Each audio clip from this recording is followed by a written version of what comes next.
ಸರ್ವಾನುಮತದಿಂದ ಪಾಸ್ ಆಗಿರ್ತಕ್ಕಂಥ ಬಿಲ್ಲು. ಅವರು ಇನ್ನೂ ತಿರಸ್ಕಾರನೂ ಮಾಡಿಲ್ಲ, ಮತ್ತು ವಾಪಸ್ಸು ಕಳಿಸಿಲ್ಲ, ಮತ್ತು ಅಕ್ಸೆಪ್ಟ್ ಮಾಡಿಲ್ಲ, ಅಂಕಿತನೂ ಹಾಕಿಲ್ಲ. ನೋಡೋಣ ಅವರು ಯಾವಾಗ ಕರೀತಾರೆ ಹೋಗಿ ಎಕ್ಸ್ಪ್ಲೈನ್ ಮಾಡಿ.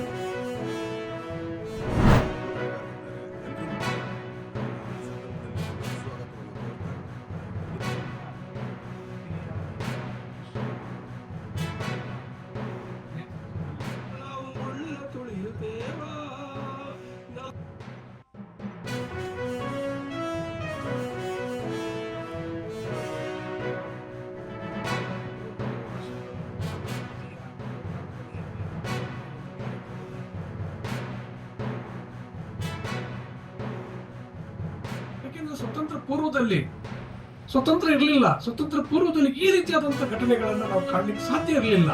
ಎಲ್ಲೋ ಇಲ್ಲೊಂದು ಕೇಳ್ತಾ ಇತ್ತು. ಬಟ್ ಇವತ್ತ ಏನು ನಾಗರಿಕ ಸಮಾಜ ಅಂತ ನಾವೇನು ಕರಿತಿದೀವಿ, ಈ ನಾಗರಿಕ ಸಮಾಜ ತಲೆ ತಗ್ಗಿಸುವಂತ ಘಟನೆಗಳನ್ನ ನಾವು ಕಾಣ್ತಾ ಇದ್ದೀವಿ.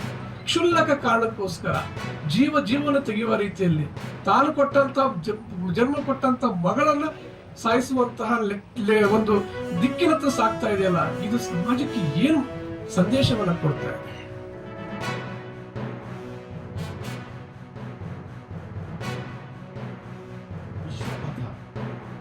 ಇವತ್ತು ಅತ್ಯಂತ ಜರೂರಾಗಿರ್ತಕ್ಕಂಥ ಸಂಗತಿಗಳು.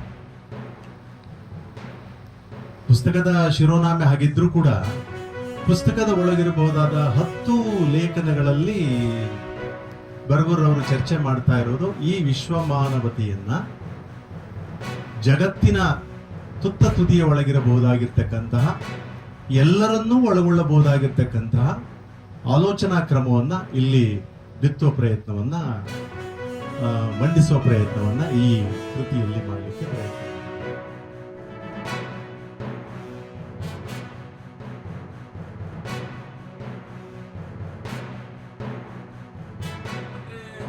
ಅಂತಹ ಈ ನಮ್ಮ ಮನಸ್ಸನ್ನ ಒಂದು ರೀತಿಯ ಮುದಕ್ಕೆ ಅಥವಾ ಒಂದು ರೀತಿಯ ಕುಬ್ಜ ಮಾಡತಕ್ಕಂತಹ ಕಾಲಘಟ್ಟದಲ್ಲಿ ಇಂತಹ ಚಿಂತನೆಗಳು ತುಂಬಾ ಪ್ರಸ್ತುತ. ಇದು ಎಲ್ಲರಿಗೂ ತಲುಪಬೇಕು ಅಂತಕ್ಕಂತಹ ಆಶಯವನ್ನು ಇಟ್ಟುಕೊಂಡು ಸರ್ ಇದನ್ನ ಬರೀತಾರೆ.